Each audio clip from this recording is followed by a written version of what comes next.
Hi friends, പുതിയൊരു വീഡിയോയിലേക്ക് സ്വാഗതം. ഈസ്റ്റോ ഈനോയോ ബേക്കിംഗ് സോഡയോ ഒന്നും തന്നെ ചേർക്കാതെ നല്ല പഞ്ഞി പോലെ സോഫ്റ്റായ പാലപ്പം ഉണ്ടാക്കിയെടുക്കാനുള്ള അടിപൊളി ടിപ്സാണ് ഇന്നത്തെ വീഡിയോയിലുള്ളത്. ഒട്ടും പുളിയില്ലാത്തതും എന്നാൽ രാവിലെ ഉണ്ടാക്കിയാൽ വൈകുന്നേരം വരെ നല്ല സോഫ്റ്റ് ആയിട്ടിരിക്കുന്നതുമായ പഞ്ഞി പോലുള്ള പാലപ്പമാണ് കേട്ടോ ഞാനിവിടെ കാണിക്കുന്നത്. അതുമാത്രമല്ല, പാലപ്പം നല്ല സോഫ്റ്റ് ആയിട്ട് കിട്ടാൻ വേണ്ടിയുള്ള കുറച്ച് കുഞ്ഞു കുഞ്ഞു ടിപ്സും ഞാൻ ഈ വീഡിയോയിൽ പറയുന്നുണ്ട്. അപ്പോൾ വീഡിയോ സ്കിപ്പ് ചെയ്യാതെ എല്ലാവരും മുഴുവനായിട്ട് കാണണേ. പാലപ്പം ഉണ്ടാക്കാനായിട്ട് ഞാനിവിടെ 1 കപ്പ് പച്ചരിയാണ് എടുത്തിട്ടുള്ളത്. റേഷൻ അരിയോ സാദാ പച്ചരിയോ ഏത് വേണേലും എടുക്കാം കേട്ടോ. പിന്നെ ഒരു കാര്യം പ്രത്യേകം ശ്രദ്ധിക്കണം, നമ്മൾ അരി എടുക്കുന്ന പാത്രത്തിന് തന്നെയാണ് അപ്പത്തിന് ആവശ്യമായ മറ്റുള്ള ഐറ്റംസും അളന്നെടുക്കേണ്ടത്. അപ്പം ഉണ്ടാക്കാനായിട്ട് ഞാനിവിടെ 1 കപ്പ് പച്ചരിയാണ് എടുത്തിട്ടുള്ളത്. ഇതൊരു പാത്രത്തിലേക്ക് ഇട്ടതിന് ശേഷം വെള്ളം ഒഴിച്ച് 3 ടൈംസ് എങ്കിലും നന്നായിട്ട് ഞെരടി കഴുകിയെടുക്കണം. നന്നായിട്ട് കഴുകിയെടുത്ത അരിയിലേക്ക് അരി മുങ്ങിക്കിടക്കാൻ പാകത്തിന് ചെറു ചൂടുവെള്ളമാണ് കേട്ടോ ഞാനിവിടെ ഒഴിച്ചു കൊടുക്കുന്നത്. പഞ്ഞി പോലെ സോഫ്റ്റായ പാലപ്പം ഉണ്ടാക്കാനുള്ള ഫസ്റ്റ് ടിപ്പാണ് കേട്ടോ ഇത്. ചെറു ചൂടുവെള്ളത്തിൽ അരി സോക്ക് ചെയ്ത് വയ്ക്കുമ്പോൾ നമ്മുടെ പച്ചരി നന്നായിട്ട് കുതിർന്ന് സോഫ്റ്റായിട്ട് കിട്ടും. ഇനി ഇതൊന്ന് അടച്ച് ഏകദേശം 5 മണിക്കൂർ നേരത്തേക്ക് ഇതൊന്ന് കുതിർന്ന് കിട്ടാനായിട്ട് മാറ്റി വയ്ക്കാം. കുറഞ്ഞത് 4 മണിക്കൂറെങ്കിലും നമ്മുടെ ഈ അരി വെള്ളത്തിലിട്ട് കുതിർത്തെടുത്താൽ മാത്രമേ നല്ല സോഫ്റ്റ് പാലപ്പം ഉണ്ടാക്കിയെടുക്കാൻ പറ്റുകയുള്ളൂ. ഈസ്റ്റോ ഈനോയോ ബേക്കിംഗ് സോഡയോ പുളിമാവോ ഒന്നും തന്നെ നമ്മുടെ മാവിലേക്ക് ചേർക്കുന്നില്ല. അപ്പോൾ നമ്മുടെ മാവ് നന്നായിട്ട് പുളിച്ച് കിട്ടുന്നതിന് വേണ്ടി ഈ ഒരു ഐറ്റം മാത്രമാണ് ചേർത്ത് കൊടുക്കുന്നത്. 1/4 ഗ്ലാസോളം തേങ്ങാവെള്ളമാണ് ഞാനിവിടെ എടുത്തിട്ടുള്ളത്.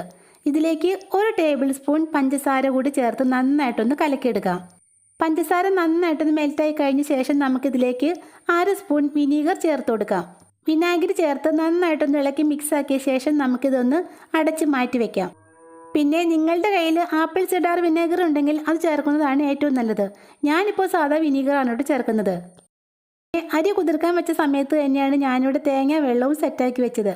ഏകദേശം 5 മണിക്കൂറോളം ഈ തേങ്ങാ വെള്ളവും ഇങ്ങനെ തന്നെ വെച്ച് പുളിപ്പിച്ചെടുക്കണം. അരി സോക്ക് ചെയ്യാൻ വെച്ചിട്ട് ഇപ്പോൾ ഏകദേശം 5 മണിക്കൂറോളം കഴിഞ്ഞു. ഇനി നമുക്കിതൊന്ന് അരച്ചെടുക്കണം. അതിനുവേണ്ടി ഒരു മിക്സി ജാറിലേക്ക് ഇട്ട് കൊടുക്കാം. ഇനി ഇതിലേക്ക് 1/4 കപ്പ് ചിരകിയ തേങ്ങ കൂടി ചേർത്ത് കൊടുക്കാം.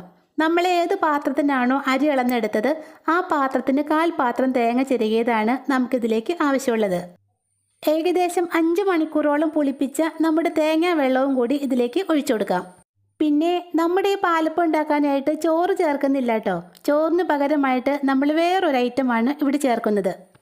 പുളിപ്പിച്ചെടുത്ത തേങ്ങാവെള്ളം ഒഴിച്ചതിന് ശേഷം നമുക്കിതിലേക്ക് ഒരല്പം വെള്ളവും കൂടി ഒഴിച്ചു കൊടുക്കാം.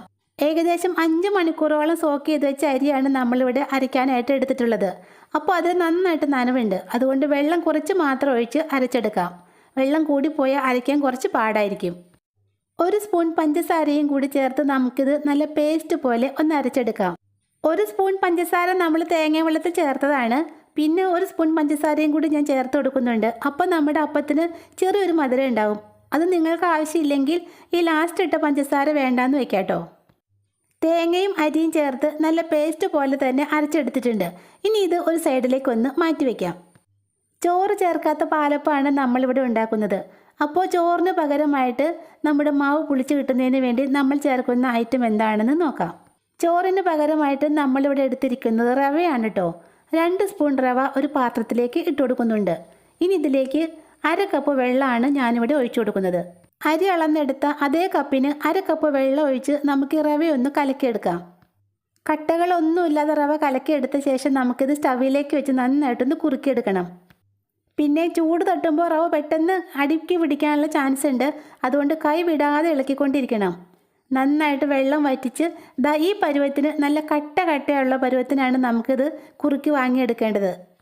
പാകത്തിന് കുറുക്കിയെടുത്ത റവ ഒന്ന് തണുത്ത് കിട്ടണം. അതിനുവേണ്ടി കുറച്ച് നേരത്തേക്ക് ഒന്ന് മാറ്റി വയ്ക്കാം.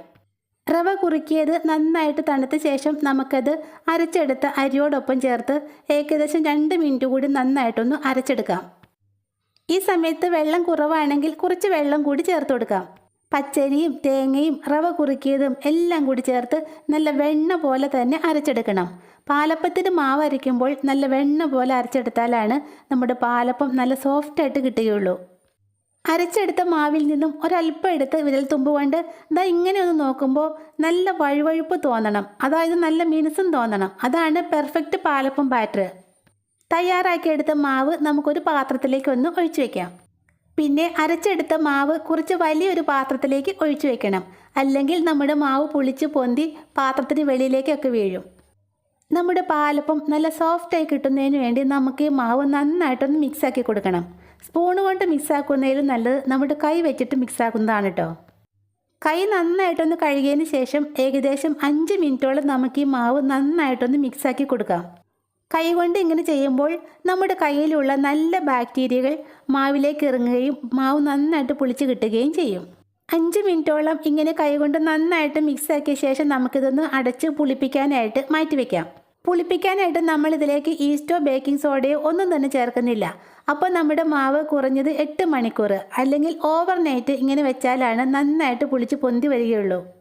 അതുപോലെ തണുപ്പും മഴയൊക്കെ കൂടുതലുള്ള സ്ഥലമാണെങ്കിൽ നമ്മുടെ മാവ് പെട്ടെന്ന് പുളിച്ച് കിട്ടാൻ വേണ്ടി കുറച്ച് ചൂടുവെള്ളം നിറച്ച പാത്രത്തിലേക്ക് മാവിൻ്റെ പാത്രം ഇറക്കി വെച്ചാൽ മതി. ഒരു രാത്രി മുഴുവനും പുളിപ്പിക്കാൻ വെച്ച ശേഷം പിറ്റേന്ന് രാവിലെ നമുക്ക് ആ മാവിൻ്റെ പാത്രം ഒന്ന് തുറന്നു നോക്കാം. ദാ കണ്ടോ, ഈസ്റ്റോ ബേക്കിംഗ് സോഡയോ ഒന്നും തന്നെ ഇല്ലാതെ നമ്മുടെ അപ്പത്തിൻ്റെ മാവ് നന്നായിട്ട് പുളിച്ച് പൊന്തി വന്നിട്ടുണ്ട്. പിന്നെ മാവ് കലക്കി വെച്ച സമയത്ത് നമ്മളിതിലേക്ക് ഉപ്പൊന്നും ചേർത്തിട്ടില്ലായിരുന്നു. അങ്ങനെ ഉപ്പ് ചേർത്ത് വെച്ചാൽ നമ്മുടെ മാവ് പെട്ടെന്ന് പുളിച്ച് പൊന്തില്ല. മാവിലേക്ക് ആവശ്യമായ ഉപ്പ് ഈ സമയത്ത് ചേർത്ത് കൊടുക്കാം. ഉപ്പ് ചേർത്ത് നന്നായിട്ടൊന്ന് ഇളക്കിയ ശേഷം നമുക്കിത് 10 മിനിറ്റ് കൂടി അടച്ചൊന്ന് മാറ്റി വയ്ക്കാം. 10 മിനിറ്റിന് ശേഷം നമ്മുടെ മാവ് നന്നായിട്ട് പതഞ്ഞു വന്നിട്ടുണ്ട്. ഇനി ഇത് ഇളക്കേണ്ട ആവശ്യമൊന്നുമില്ല കേട്ടോ. ഓരോ കയ്യിലും മാവ് കോരി എടുത്ത് നമുക്ക് പാലപ്പം ഉണ്ടാക്കാം. നല്ലോണം ചൂടായ ചട്ടിയിലേക്ക് ഒരു തവി മാവ് കോരി ഒഴിക്കാം. എന്നിട്ട് അത് മെല്ലെ മെല്ലെ ഒന്ന് ചുറ്റിച്ചു കൊടുക്കാം. ഏകദേശം ഒരു 1/2 മിനിറ്റ്, അതായത് നമ്മുടെ അപ്പത്തിന് നന്നായിട്ട് ഹോൾസ് വന്നതിന് ശേഷം നമുക്കിതൊന്ന് അടച്ചു വെച്ച് വേവിച്ചെടുക്കാം. പഞ്ഞി പോലുള്ള സോഫ്റ്റ് പാലപ്പം റെഡിയാക്കി എടുക്കാനായിട്ട് മീഡിയം ഫ്ലെയിമിലിട്ട് വെറും 1/2 മിനിറ്റ് കൂടി വേവിച്ചെടുത്താൽ മതി. അപ്പത്തിൻ്റെ അരികെല്ലാം വിട്ട് വരുന്ന സമയത്ത് നമുക്കിത് ചട്ടിയിൽ നിന്നും എടുത്തു മാറ്റാം. കണ്ടോ, ഒട്ടും കരിഞ്ഞു പോകാത്ത, നിറം മാറാത്ത നല്ല പഞ്ഞി പോലെ സോഫ്റ്റ് പാലപ്പമാണ് നമുക്കിവിടെ കിട്ടിയിട്ടുള്ളത്. പിന്നെ മാവ് അരച്ചപ്പോൾ നമ്മളിതിലേക്ക് ചോറ് ചേർക്കാത്തത് കാരണം നമ്മുടെ പാലപ്പത്തിന് ഒട്ടും തന്നെ പുളി ഉണ്ടാവില്ല. അതുമാത്രമല്ല, രാവിലെ ഉണ്ടാക്കുന്ന പാലപ്പം രാത്രിയായാലും നല്ല പഞ്ഞി പോലെ സോഫ്റ്റായിട്ട് തന്നെ ഇരിക്കുകയും ചെയ്യും. അപ്പോൾ ചോറ് ചേർക്കാതെ ഈസ്റ്റോ ബേക്കിംഗ് സോഡയോ ഒന്നും തന്നെ ചേർക്കാതെ ഉണ്ടാക്കിയെടുക്കുന്ന ഈ പെർഫെക്റ്റ് സോഫ്റ്റ് പാലപ്പത്തിൻ്റെ റെസിപ്പി നിങ്ങൾക്ക് ഇഷ്ടപ്പെട്ടാൽ മറക്കാതെ ഈ ചാനൽ ഒന്ന് സബ്സ്ക്രൈബ് ചെയ്തേക്കണേ. താങ്ക്